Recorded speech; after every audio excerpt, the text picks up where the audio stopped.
Okay, so now it's time to get started on our Amate bark paper. So in order to give our Amate a little bit more of that rough texture and those really interesting brown colors, the first thing you're gonna do, and you're gonna think I'm crazy, but the first thing I want you to do is very gently crumble your paper into a ball. You don't wanna do it all crazy because then you might rip a hole in it. If you do, I'll show you what to do if you do rip a hole, but hopefully we don't. Just crumble it and then gently open it back up, nice and slowly. Got that nice texture. We want to try and mimic the texture. Ooh. All right, and I'm gonna pretend I got a rip in mine just to show you what to do if you get a rip. So let's pretend I got a nice old rip in my paper. What you would do is turn it over, take a piece of tape. You might need someone to help you with this, and just put a little tape on the back. Flatten it out. Some of you might notice your edges are a little bit ripped, and honestly, that's okay. I might even rip it to make it look even more authentic. Authentic means real, original. That's all right. I don't mind if it looks a little interesting. We want it to kind of have those rough edges that we see in the Amate. It's not going to be perfect, and that is a-okay. All right, looks pretty good. Now the next thing we want to do is try and find a way to get these really, really interesting different browns, light browns, dark browns, and what I think would be the best thing to do. Usually Miss Armstrong in class would give you some brown crayons that are all broken from previous years, but we don't want to break our brown. What we can do is take the brown crayon, and I'm just going to use the bottom of my crayon, and I'm just going to give some texture. I don't want there to be a big old brown line, because that won't look real. So I'm just gonna put a little over here, shade a little over here. Just try and make it look a little bit more interesting. Oh, I'm liking the texture of these brown paper bags. And I noticed some of those lines are even a little bit darker, so maybe I want to take some of my black crayon. Now, I really wouldn't push hard with the black crayon. Very gentle. You might even want to use the top just to get some of those darker lines in there. Oh, it's starting to look really nice. Okay, and now that our paper is ready, what you want to do is we want to focus on these beautiful designs. And what I've done is in the Google Slides, I put some how-to videos on how to draw some animals. I have a shark, a turtle, octopus.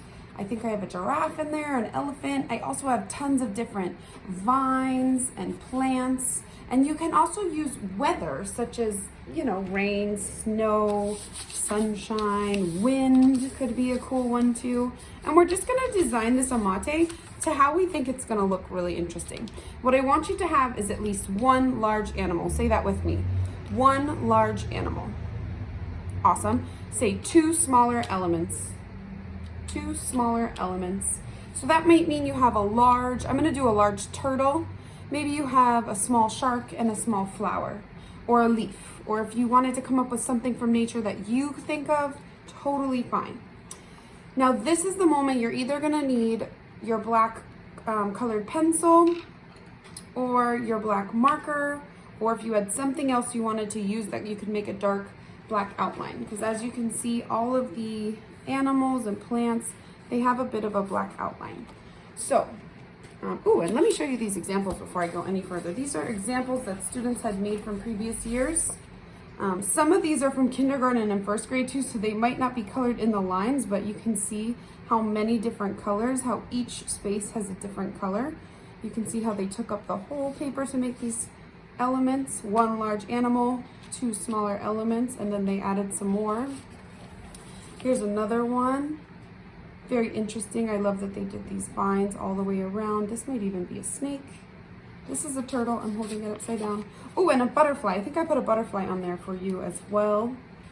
And last one. Ooh, they really filled up their page. Awesome. Okay, so it's time for us to get started. I'm gonna start with my turtle. So what I'm gonna do just watch the how-to thing I posted on your Google Slides. I'm looking at it right now on my computer. It says step 1, draw that shape. All right, step 2, trying to draw the head. Step 3, and you can go a lot slower than me. I've already practiced this, but you might want to go a little bit slower. Oh, that arm looks different. That's okay. I'm going to stay strong. It's not a big deal.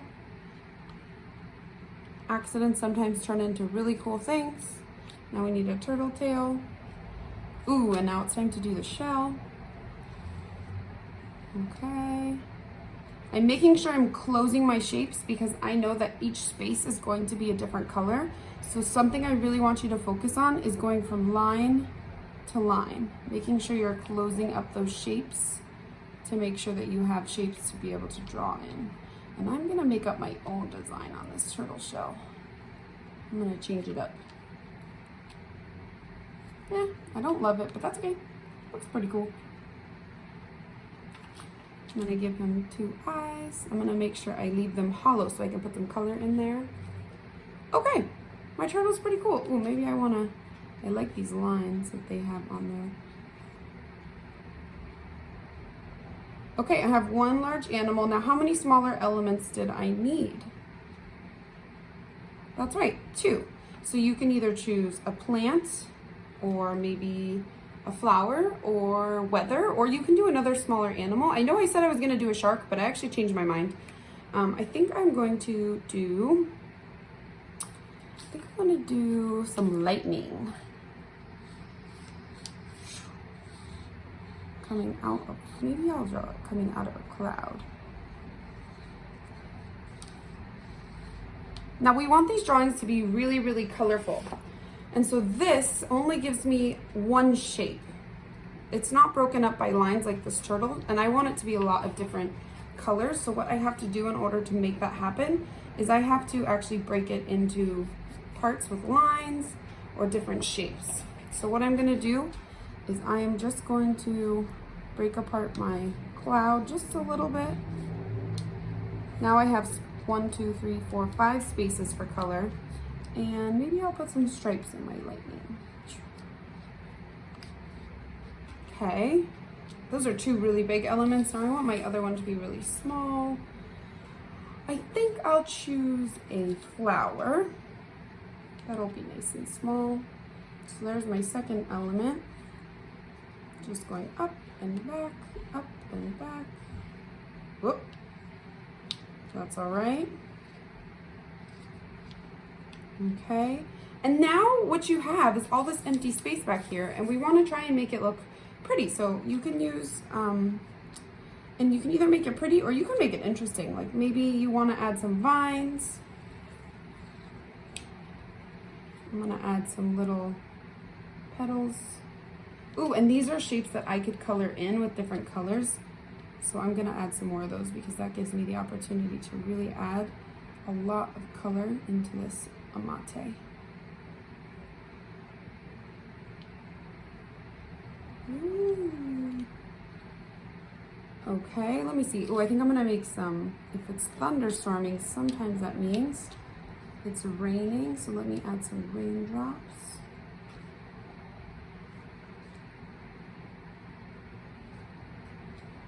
Add a really big one. Okay, and I think I'm gonna make just a tiny little leaf down here. I love leaves and trees.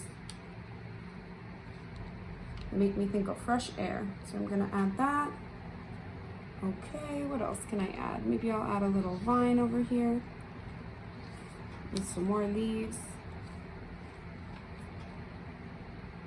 And I'll just add 1 more vine here. You don't want to do too much because then your paper might be way too busy. But go ahead and add as much as you feel is right.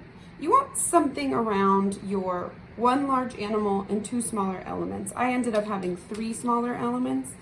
Actually, one of my elements was just as big as my turtle, but that's okay. I really like it. I think it turned out well. Maybe I'll add, ooh, we talked about wind earlier. Maybe I'll add some swirling wind right next to our thunderstorm. Ooh, that looks kind of interesting. Okay, now the next step, I'm done with my marker. I'm gonna make sure I shut it. And The next step is to use our crayons to color in each of the spaces, but it's important that each space is a different color because that was part of the designs on the Amate that we saw. Each space, say this with me, each space is a different color. So for example, if this foot of my turtle is going to be yellow, and remember, if you don't want to run out the point on your crayons, you can always use the back, especially for coloring things in. If we're trying to write with crayons, you want to use the top, but if you're coloring something in and it doesn't matter, you could use the back. So that whole foot is going to be yellow because I chose yellow for that foot. And I love that we get to use the crayons because there's so many choices for colors. This part of the shell is going to be red. Now I can do more of the shell red, but I want to make sure that all of the pieces next to the red are different colors. So this one is not touching that one, so I can make this one a little bit. This is more of a magenta. This one too isn't touching. This one. I want to leave some other colors, some spaces for some other colors there. Okay. So you can also use colored pencils. I haven't tried this yet, but I'm going to try it now. And oh, yep, you can use colored pencils to color in if you like the look of that better. I'm glad that these are coming out because usually in class we use oil pastels, which are very bright, but this looks very nice. So go ahead, and after you did your designs with your marker, you want to add lots of color in lots of different spaces, okay? And I'm going to fast forward through me doing that.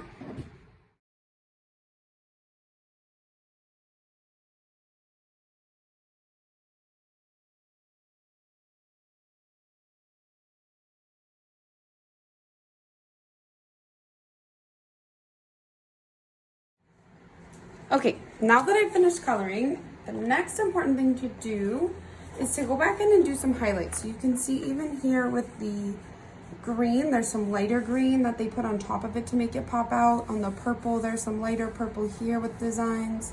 On the blue, there's some white here. You can either use your lighter colored pencils if that works, or I am gonna go through with my white crayon, which is actually a nice top because I rarely use this one, and I'm just going to do some designs or highlights. You can use different shapes, you can do stripes. Oh, it's not working so well on the red, but it's kind of cool. It comes out like a light pink.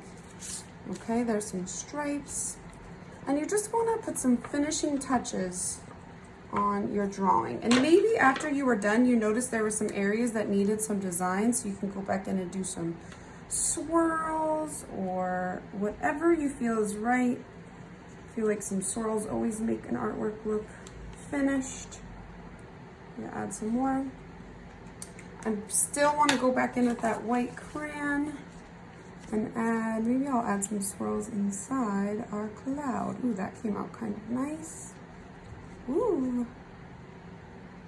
So go ahead and add some finishing touches, whether it be stripes, different kinds of lines, different kinds of shapes, maybe some lighter colors on top of darker colors, just to give it that final pop.